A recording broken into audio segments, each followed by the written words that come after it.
Live, it is midnight, so just turning over till Thursday, January 11th, 2024. Nick Saban retires this afternoon, the greatest college football coach ever.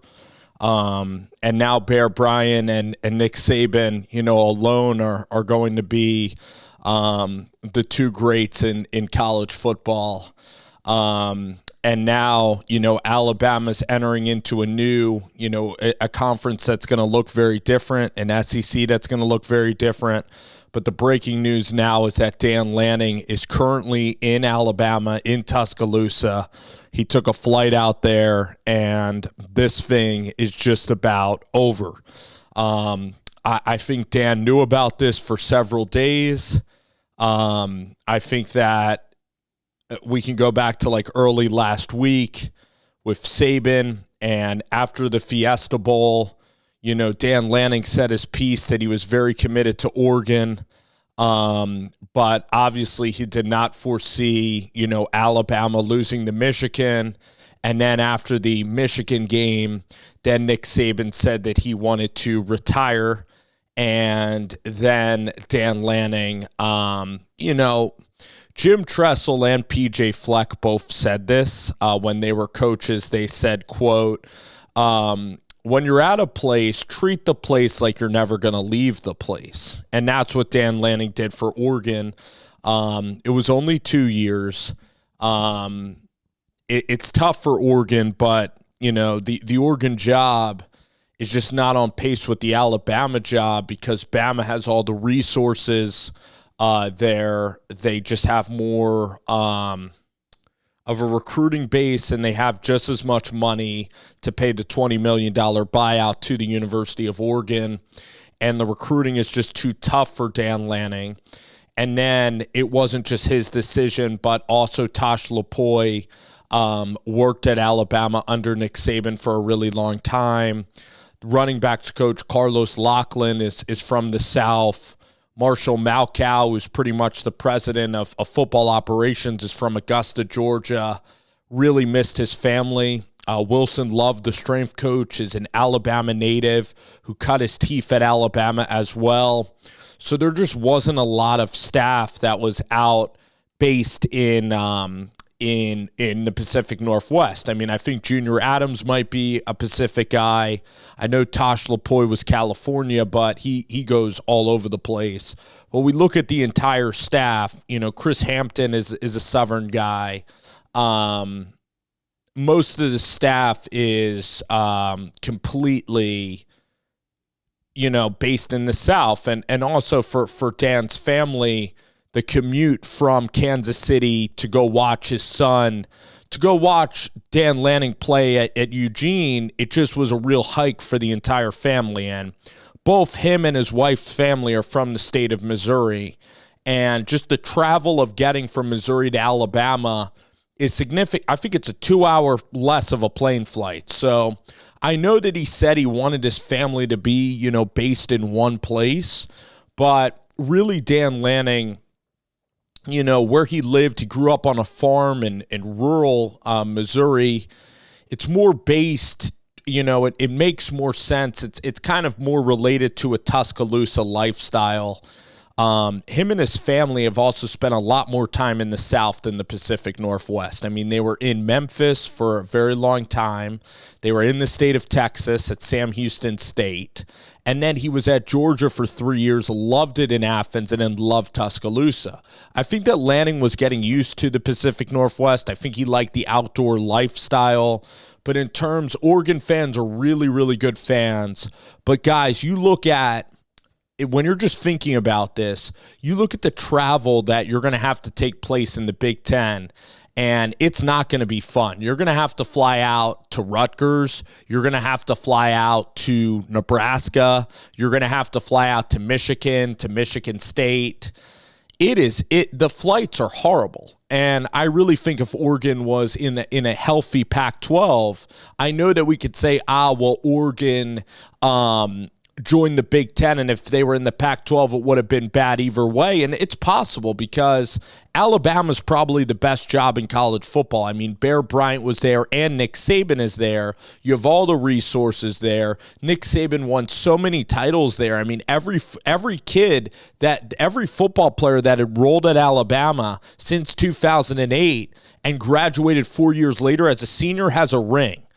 Nick Saban, every single year for the past 15 years or so, I believe, had Alabama ranked at number 1 in the country. I mean, you get preferential treatment if you're Bama.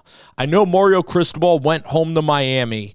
I don't think that Oregon fans should take offense to this at all. I think the job is absolutely terrific. We're going to go into probably another video that we could talk about, who's going to replace Lanning. There's so many good options out there. You just can't control this. It's a man making a decision, and he's going to the best college football job in the country that has won so many championships. Now, from a personal standpoint, it's a little frustrating because if Lanning won at Oregon, he would have been an absolute legend. He would have been one of one. But now if he wins at Alabama, he's just another guy who won a national title, and he's going to have to win so many to even be half of what Bear Bryant and Nick Saban are all about. So I don't know if you can call Lanning a snake or not. To tell you the truth, Saban could have been coaching another 5 years. So if Saban was coaching 5 more years, then Dan Lanning would have been maybe at Oregon for 5 more years and it would have not been a liar. Say that Mark Davis wanted to pay Lanning $20 million to be the coach of the Vegas Raiders and quadrupled his salary. I mean, I think everybody has a price in their life. I think Dan Lanning really did like Oregon. I think he's going to say that in the press conference. I think he really liked it. There's a lot of great parts to the job. Phil Knight, Rob Mullins, all the coaches there, all the support. The recruiting was tremendous.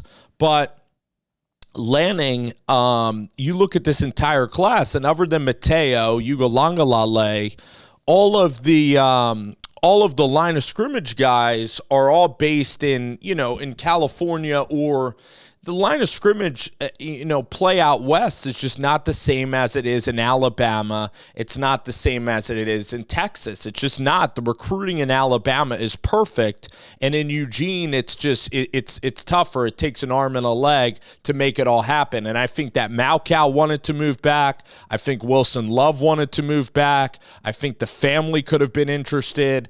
I think that Lanning's extended family back home, his immediate family, his parents wanted him to take the Alabama job. I think his brother wanted him to take it. So it rarely comes down to what one person wants to do. And in this age of transfer portal, a lot of these kids that are playing at Oregon can now transfer over to Alabama. Dan Lanning is by far the best hire. He's been my favorite coach in the sport, the last 3 or 4 years. I've been saying it's brilliant that he hired Marshall Malcow. Bo Nix's turnaround is something that is absolutely impeccable.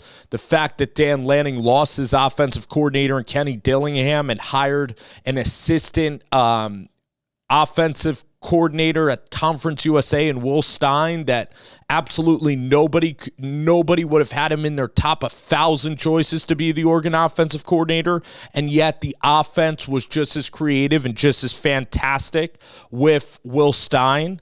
He hired 32-year-old Kenny Dillingham, which was not popular. So, the guy is just ridiculously organized and talented. The whole good to great, the whole FEBU, F everybody but us. I mean, this season was just, it was an ultimately great year. And if not for Michael Penix making a few more plays, Oregon was one play away at Washington from winning that game. They were 3 yards away from winning that game at Washington and going undefeated. His level of performance is incredible. He's a better coach than DeBoer because he recruits better than Kalen DeBoer. But Kalen DeBoer is also going to be he's going to be up there for the Oregon coach, I'm pretty sure. But again, the Oregon has a lot of disadvantages where it's located where it's located in continuity to the Big Ten Conference.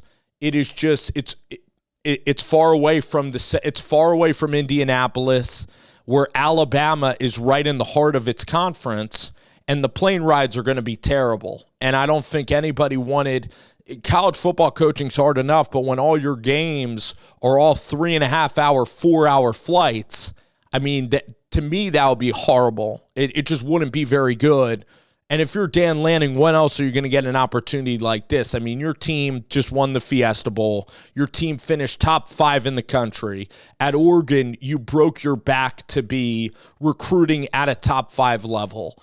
You see Dan Lanning's eyes. His eyes are bloodshot red. He gets no sleep at all. He likes the job. He grinds at the job. But when you're at Alabama, the job is significantly easier, and I just think that his sleep levels as a 38-year-old, you could see he was graying. There's a lot of variety. There's a lot of reasons why Dan Lanning is taking this job. It's going to be easier on him. It's going to be more convenient for his family. None of his kids are at high school age yet, so he still has time to settle down in Tuscaloosa. Greg Burns, a great athletic director. And really the sport runs through the Southeast. I mean, that's where a lot of the fans are based, and that's where a lot of the sport happens. And being in the Pacific Northwest, it's harder to recruit because, it's just I just think it's harder to talk to kids and get them to come out to Eugene when you're talking to them, when the time difference is so substantial. So I think that there's complications to the job. I think Oregon's great because of Rob Mullins, Phil Knight, the facilities, everything that Lanning did for the program, everything that Cristobal did. I don't think it's a stepping stone job. I think it's still like a top 10 job in the sport, but now you're talking about probably the best job. So there is a difference, and I'm a little sad. At first I was really, irritated. I wanted to see Dan stick it out at Oregon.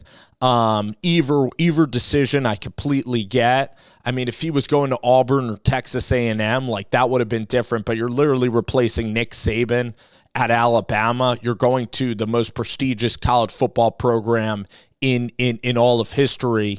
I don't think Oregon fans should be offended at all.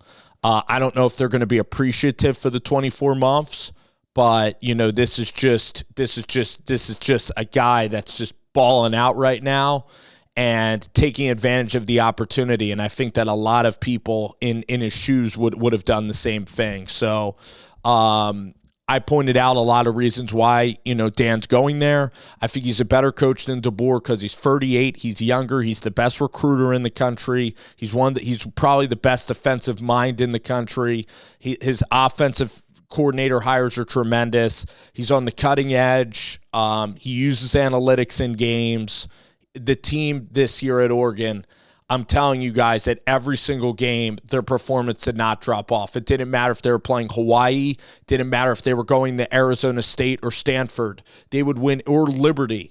The fact that he could get a team that talented to play that well on a consistent basis. I mean, Washington had the same schedule, and Washington and Kalen DeBoer, they would only win games by about 7 points. Dan Lanning at Oregon was going to surpass Washington. I truly believe it with the types of quarterbacks and the types of recruits that they had. They were severely out-recruiting Washington. It was just a matter of time before Dan took over. And this guy is the best recruiter in the sport. He's the most organized coach in college football. The job that he did at Oregon was spectacular. He's a more complete coach than Steve Sarkisian. And in year 3, they were projected to probably win the Big Ten and go win the whole thing. So, again, I think that this is a slam dunk, incredible hire for Alabama. I'm probably going to be an Alabama fan now because, with Dan Lanning and the whole rise, I'm going to like Oregon for sure. Their fans have been great to me. But again, my loyalty is kind of with Coach Lanning and with, all of these guys like Malcow and stuff that came in, and it's part of it, man. It's part of it.